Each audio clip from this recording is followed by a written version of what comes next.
Hello everyone, today our topic is limitations of company. Company में क्या क्या कमियां हैं। देखो, जितने भी बिजनेस हमने किए सभी की मेरिट्स थी, सभी बिजनेस की लिमिटेशंस थी। कंपनी के एडवांटेज, कंपनी के मेरिट्स हमने लास्ट लेक्चर में डिस्कस किए थे। So today our topic is limitations of company. Company में क्या क्या कमियां हैं।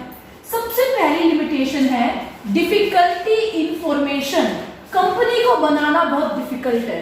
देखिए, सोल ट्रेड बनाना बहुत आसान है, जॉइंट हिंदू फैमिली बिजनेस बनाना बहुत आसान है, पार्टनरशिप बनाना बहुत आसान है। लेकिन अगर बात करें कंपनी की, कंपनी को बनाना बहुत डिफिकल्ट है। कंपनी को बनाने के लिए लीगल फॉर्मेलिटीज क्लियर करनी पड़ती हैं। कंपनी को बनाने के लिए कंपनी का रजिस्ट्रेशन करवाना पड़ता है।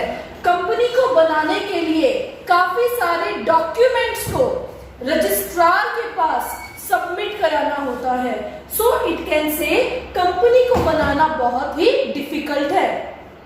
The first limitation is difficulty in formation. Company को बनाना डिफिकल्ट है क्योंकि कंपनी को बनाना बहुत ही लॉन्ग प्रोसेस है। कंपनी को बनाना बहुत ही टाइम कंज्यूमिंग प्रोसेस है। काफी सारे डॉक्यूमेंट्स तैयार करने पड़ते हैं। उन डॉक्यूमेंट्स को रजिस्ट्रार के पास सबमिट कराना पड़ता है। कंपनी को बनाने के लिए बहुत सारी लीगल फॉर्मेलिटीज क्लियर करनी होती हैं। Second one is no secrecy. Company में कोई सीक्रेसी नहीं होती। क्यों नहीं होती? क्योंकि कंपनी अपने books of accounts, books of accounts यानी प्रॉफिट एंड लॉस अकाउंट और बैलेंस शीट किसको दिखाती है? पब्लिक को दिखाती है। यानी कंपनी को अपने बुक्स ऑफ अकाउंट्स को पब्लिक को दिखाना होता है। सो कंपनी में सीक्रेसी नहीं होती।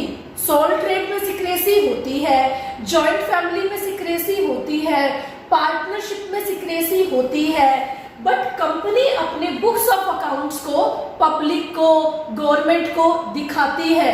कंपनी अपने प्रॉफिट एंड लॉस को, जो भी इंफॉर्मेशन है बैलेंस शीट की, प्रॉफिट की, लॉस की, वो पब्लिक को बताती है। सो कंपनी में सीक्रेसी नहीं होती। ओलिगार्किक मैनेजमेंट। ओलिगार्किक मैनेजमेंट क्या होता है? देखो, इट कैन से कहा तो जाता है कंपनी में डेमोक्रेटिक मैनेजमेंट है। डेमोक्रेटिक का मतलब हर मेंबर इक्वल है।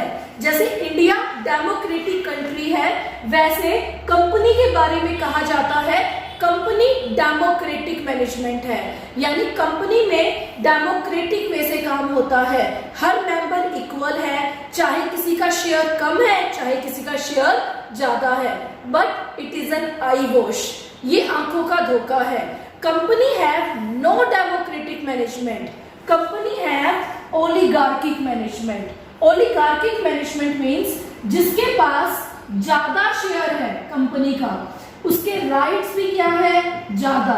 उसके पास पावर्स भी क्या है? ज्यादा। और जिसका कंपनी में लेस शेयर है, उसके राइट्स भी क्या है? कम। पावर्स भी क्या है? कम। कहने का मतलब है जिनके पास ज्यादा शेयर्स होते हैं वही लगभग कंपनी को मैनेज करते हैं। सो कंपनी में कौन सी मैनेजमेंट है? ओलिगार्किक। लेकिन कहा क्या जाता है? डेमोक्रेटिक। बट डेमोक्रेटिक मैनेजमेंट सिर्फ आई वॉश, आंखों का धोखा है। कंपनी में ओलिगार्किक मैनेजमेंट है। कंपनी की मैनेजमेंट सिर्फ वही मेंबर्स हैंडल करते हैं जिनका शेयर कंपनी में क्या होता है? ज्यादा। उन्हीं को इंपॉर्टेंस मिलती है जिनका शेयर कंपनी में ज्यादा होता है, और उन्हें कम इंपॉर्टेंस मिलती है जिनका शेयर कंपनी में कम होता है। नेक्स्ट है डिस्प्यूट्स बिटवीन इन्वेस्टर्स। इन्वेस्टर्स के बीच में झगड़े होते हैं। अब कैसे? कौन है इन्वेस्टर? कंपनी में दो तरह के इन्वेस्टर्स होते हैं। एक होते हैं शेयर होल्डर्स, जो कंपनी में पैसा लगाते हैं, जो कंपनी के ओनर्स होते हैं, शेयर होल्डर्स। और दूसरे होते हैं डिबेंचर होल्डर्स, जो कंपनी को लोन देते हैं। देखिए, एक होते हैं शेयर होल्डर्स, एक होते हैं debenture holders. Share holder company के ओनर्स होते हैं जो इन्वेस्ट करते हैं कंपनी में। डिबेंचर होल्डर कंपनी को लोन देते हैं। तो ये कंपनी के क्रेडिटर्स कहलाते हैं। क्या कहलाते हैं? क्रेडिटर्स। देखिए, ओनर्स क्या चाहते हैं? इन्हें क्या मिले? मैक्सिमम प्रॉफिट मिले। डिबेंचर होल्डर्स क्या चाहते हैं? इन्हें मैक्सिमम क्या मिले? इंटरेस्ट मिले। ठीक है, तो समटाइम्स इनके बीच में क्या होता है? क्लैश होता है, डिस्प्यूट्स होते हैं, क्योंकि share holder want maximum profit and debenture holder want maximum interest. Sometimes the clash occurs between investors, between shareholders and between debenture holders, क्योंकि शेयर होल्डर चाहते हैं डिबेंचर होल्डर को कम इंटरेस्ट मिले, डिबेंचर होल्डर चाहते हैं शेयर होल्डर को कम profit मिले, तो इनके बीच में डिस्प्यूट्स होते हैं। सो डिस्प्यूट्स बिटवीन इन्वेस्टर्स के बीच में झगड़े। नेक्स्ट है गवर्नमेंट इंटरफेरेंस। गवर्नमेंट इंटरफेयर करती है। यस, कंपनी में गवर्नमेंट का इंटरफेरेंस ज्यादा होता है, और स्पेशली पब्लिक कंपनी में। पब्लिक कंपनी में गवर्नमेंट का इंटरफेरेंस बहुत ज्यादा होता है। पब्लिक कंपनी को अपने बुक्स ऑफ अकाउंट्स को गवर्नमेंट को शो करना होता है, और गवर्नमेंट कभी भी इनके डॉक्यूमेंट्स को चेक कर सकती है, इनकी डे टू डे एक्टिविटी को चेक कर सकती है, किसी रूल को चेक कर सकती है, किसी पॉलिसी को चेक कर सकती है। So it can say public company में गवर्नमेंट का इंटरफेरेंस बहुत ज्यादा होता है। गवर्नमेंट कभी भी इंटरफेयर कर लेती है। सो कंपनी में इंटरफेरेंस क्या होता है? ज्यादा। किसका? गवर्नमेंट का। नेक्स्ट है नो डायरेक्ट मोटिवेशन। कंपनी में कोई डायरेक्ट मोटिवेशन नहीं होता। क्यों नहीं होता? देखो, कंपनी के ओनर्स तो होते हैं शेयर होल्डर्स, और कंपनी को मैनेज कौन करते हैं? डायरेक्टर्स। इन डायरेक्टर्स को क्या मिलनी होती है? सैलरी। ठीक है, और शेयर होल्डर्स को क्या मिलना होता है? प्रॉफिट। ये तो बिजनेस को मैनेज नहीं कर रहे, डायरेक्टर्स बिजनेस को मैनेज कर रहे हैं।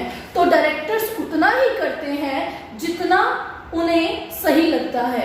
मींस डायरेक्टर्स कोई एक्स्ट्रा एफर्ट नहीं करते। डायरेक्टर्स को अपनी सैलरी से मतलब होता है।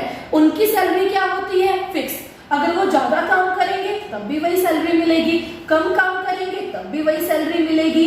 इट मीन्स यहाँ पे डायरेक्टर्स के पास कोई डायरेक्ट मोटिवेशन नहीं होता। जबकि सोल ट्रेड में क्या है? ओनर ही डायरेक्टर है, वही ओनर है, वही मैनेज कर रहा है। जॉइंट फैमिली में क्या है? वही ओनर है, वही मैनेज कर रहे हैं। पार्टनरशिप में क्या है? वही ओनर है, वही मैनेज कर रहे हैं। बट कंपनी में ओनर्स अलग हैं, शेयर होल्डर्स अलग हैं, डायरेक्टर्स अलग हैं। डायरेक्टर्स शेयर होल्डर के नीचे काम करते हैं, डायरेक्टर्स को सैलरी मिलती है, और डायरेक्टर्स प्रॉफिट में ज्यादा कंट्रीब्यूट नहीं दिखाते।